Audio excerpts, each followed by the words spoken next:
Hey there, for a second. So, before we dive into it, let me tell you something. Today's not all about grammar, words, or even pronunciation. It's all about when you lose faith in yourself. Welcome back, everyone. We're not just talking about a podcast or an English class. This is about really changing how you see English. Now picture this, you're hanging out in a coffee shop. The aroma of freshly brewed coffee fills the air. The tunes are soothing, and people are laughing and talking in English without a problem. You move forward, and the barista asks, "What can I get for you?" So simple, right? You know the answer, and you've practiced it before. Maybe even dreamt about it. But then, something happens. Your mind acts like it knows better than you. It questions whether it's a coffee or just coffee. What's the right way to say it? With milk or milk coffee? If my pronunciation seems off, or if they don't understand, if everyone's watching, if he mess up, in just 3 seconds, your heartbeat starts pumping and your throat gets tight. You feel like something's wrong, but you can't put your finger on it. Your instinct is to avoid the conversation. Let the stress build up and lose your confidence. But then, something else could happen. This one little moment where your mind slams the brakes. Is it just a coffee or something else entirely? Can I say with milk or milk coffee? What if they don't get it? What if everyone else takes notice? And what if I make a mistake? You see, the real problem isn't just about grammar, vocabulary, or your accent. It's about what your mind goes into before you speak, how you build sentences, and the fear of being seen as perfect. Today, we're breaking that resistance. We're focusing on speaking freely and without fear. Why? Because, ultimately, fluency isn't about knowing more words. It's about being comfortable in your own skin, doing what you love, and not caring about what others think. This episode is more than just content. It's your personal victory. It's your Day 3 challenge. And today, your mind is set free.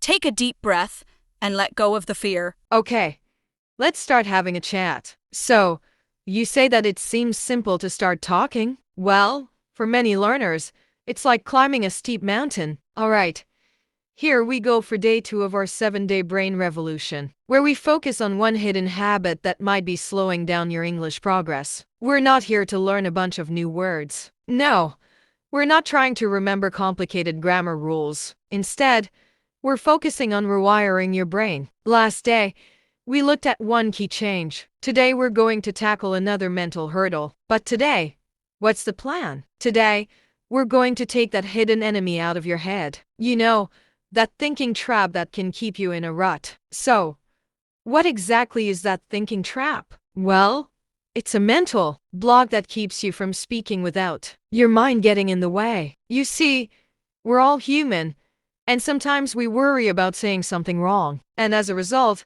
we're often less inclined to speak. But we don't have to let that stop us from speaking. All we need to do is trust ourselves a little bit more. Trust that we're capable of speaking without overthinking. And trust that we're not perfect. Because English is a skill we build in motion, with mistakes and all. So, how do we tackle that thinking trap? Well, for one, we need to have faith in our own abilities. And for two, we need to practice speaking regularly. By building speed and confidence, we can overcome that thinking trap. So, what can we do to make progress in speaking? Well, for starters, let's focus on listening and speaking more. We're all about understanding and talking, right? And that means stepping out of our comfort zone. Try speaking to someone who speaks foreign languages. Watch those videos and podcasts. Maybe even listening to them while doing something else. And remember, speaking is not about being perfect. It's about being able to communicate effectively. So, let's focus on building speed and confidence. And let's step out of our comfort zone. Trust me,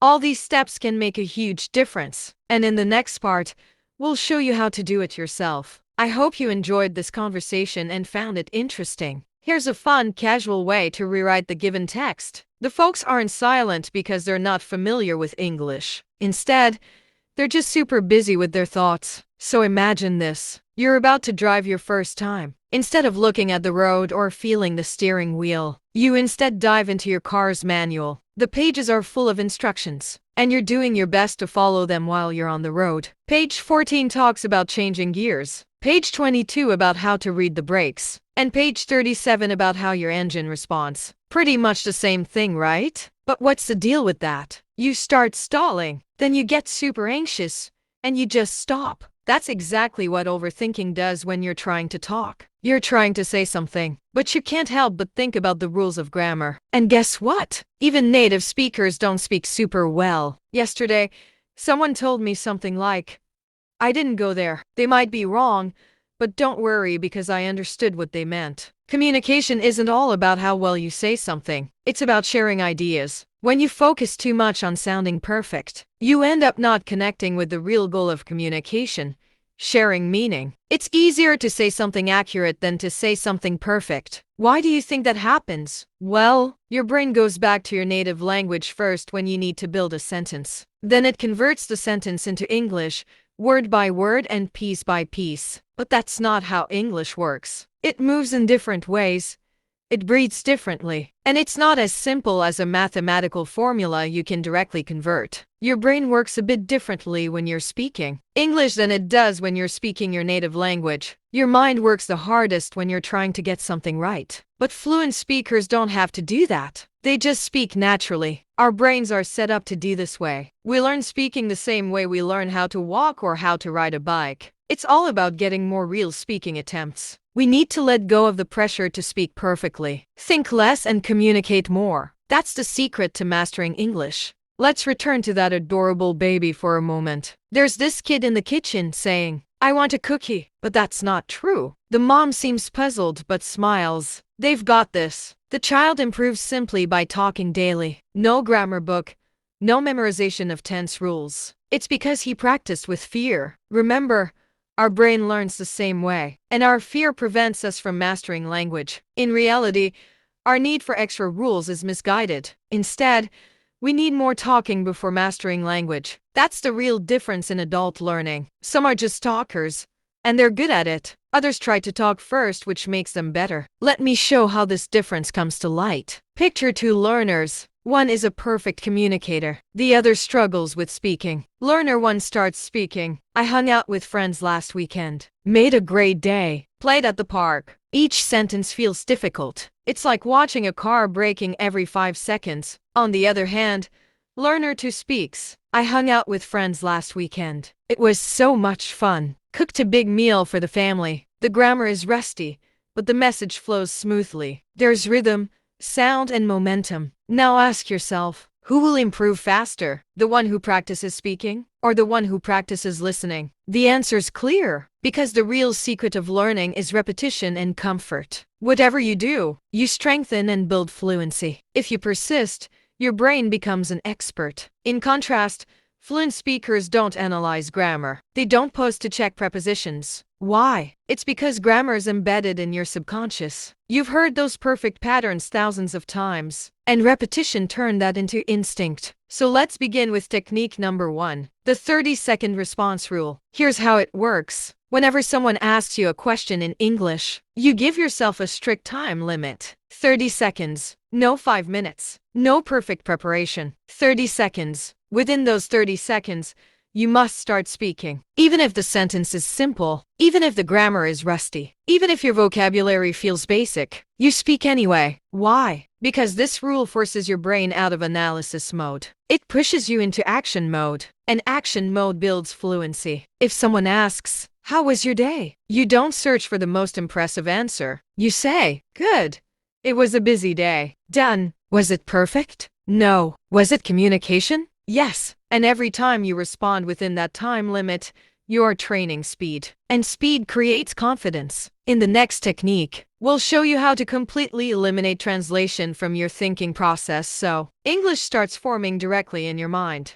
Alright, let's dive into the 30-second response rule, the power to shoot your speaking speed up in a flash. When a person asks you, "What's up?" you don't stop.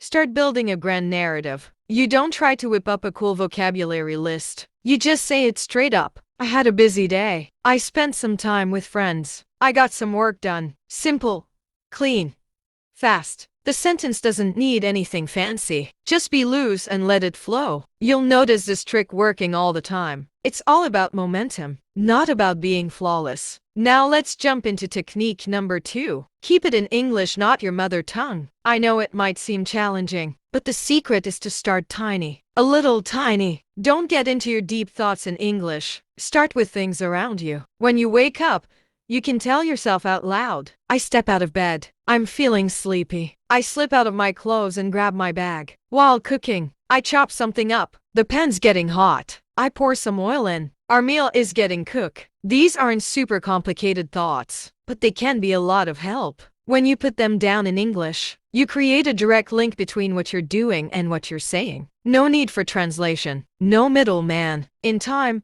your mind stops fiddling with your native language. It starts doing English all by itself. Now, let's move to technique number 3. Stick to easy words. A lot of people give it a try with tough vocabulary to sound smart. But complex words can slow you down. If you say it like this, I am checking if I should get this item. You're building a bulky sentence. So, try this. I think about buying this. Same result. Less work. More speed. Fluent speakers don't aim for a showy speech. They just want to share what they're up to. Simple words aren't weak words. They are strong words. Finally, technique number 4. Work on yourself. Saying yes to yourself can be a bit weird at first, but it's a great way to improve your fluency. Believe it or not, talking to yourself actually works. It's super safe and can help you become more fluent in no time. When you're all alone, just think about what's going on around you. You have a white car. The sky looks cloudy. I can hear some birds outside. Or why not create some fun imaginary conversations? What do you have for lunch? I had some rice and veggies. Work on it on your own. No need to worry about anyone else's opinions. No need to feel embarrassed. No need to get too caught up in grammar or trying to sound fancy. When you start speaking more smoothly, your fluency will grow quicker. Now, let's talk about the shadow method. Choose any English audio that you like YouTube videos, news clips, or podcasts. Just play it and repeat the words to yourself without slowing down or stopping to think. Don't pause or analyze the words. Just follow along and listen to the sounds in the audio. Focus on the rhythm and the speed of the words, even if you don't understand everything. Doing this will help your mouth muscles and your pronunciation skills. The most important thing is that it helps you speak at the right rhythm. Fluency isn't just about saying words. It's about how well they flow together. The shadow method also suggests using filler words when you don't know what's next. For example, say something like, "What does your favorite vegetable taste like?" I've never tried that before. Instead of getting stuck in silence, use filler words to get the conversation going. And remember, keep talking and don't worry about anything else. Just let the words come out naturally. That's how you build fluency. Topic 2. Share your favorite food. Topic 3. What do you usually do with your free time? Pick one. No prep. No writing first. Just chat. Your 45 seconds begin the moment you decide. Go. Stop. Take a breather. How did that feel? Maybe your heart tickled a bit. Maybe you smiled. Maybe you thought about something else. That's normal. This isn't about being smooth on day one. It's about breaking the habit of being quiet. If you struggled, that means you're growing your brain. And growth always feels uncomfortable at first. So here's the real secret. Do this day after day. One topic, 45 seconds. No stopping. After 1 week, something remarkable will happen. Your brain will start forming sentences faster. You'll hesitate less often. And speaking will feel less scary. Because we've been doing this for a while. Now before we finish, let's talk about something more important than techniques. Your mindset. This is the place where everything either grows or gets stuck. A lot of learners carry the silent belief, I'll speak when I'm ready. I need more grammar first. I can't do it alone. But here's the hard truth. You will never feel fully ready. Confidence doesn't come before action. It comes after action. If you wait to feel ready, you will wait forever. The stronger mindset sounds like, I become ready by speaking. Mistakes are part of learning. Every conversation makes me stronger. Let me tell you about this person I once know. 2 years ago, His English was filled with errors, wrong verbs, strange word order, bad pronunciation in almost every sentence. But he had one powerful habit. He spoke without hesitation. At the grocery store, at work, in cars, with people he didn't know. He didn't treat conversations like exams. He treated them like workouts. And slowly, something changed. His sentences became smoother. His vocabulary grew naturally. His confidence became visible. Today, he speaks confidently, not because he memorized grammar books, but because he practiced in real conversations. His mistakes were not failures. They were just feedback. That's the secret. Some learners see mistakes as proof they are failing at English. Successful learners see mistakes as proof they are practicing. And here's something you need to hear clearly. Most native speakers aren't waiting to judge. You're patient and appreciate effort. Consider this. If someone, even with errors, speaks your language, would you laugh or respect their courage? People respect effort more than perfection. Don't visualize negative reactions. Most fear resides in their heads. Every fluent speaker was once a beginner with thousands of mistakes, but they persevered. The difference lies in choosing to communicate, despite mistakes, or becoming silent due to them. Select the option that aligns with your goals. The real problem is overthinking, translating, striving for perfection, and avoiding silence. The solution is speaking first and improving afterward. Train your brain for communication, not calculation. Utilize the 30-second response rule, simple words, the shadow method for rhythm and pronunciation, fillers to avoid silence, and the good enough rule. Embrace the right mindset. Every conversation is practice and mistakes are teachers. The process must start with speaking without fear. Your transformation involves overcoming one invisible barrier daily. So, start speaking boldly. Remember, courage and ability surpass fear's limitations. Let's start talking. By the next step of your brain revolution, don't aim for perfection. It's unnecessary. Enjoy speaking imperfectionally, using simple words, and courageously. It's just one day after all. Your revolution begins with embracing the power of speaking without fear. Best of luck. And remember, courage is the key.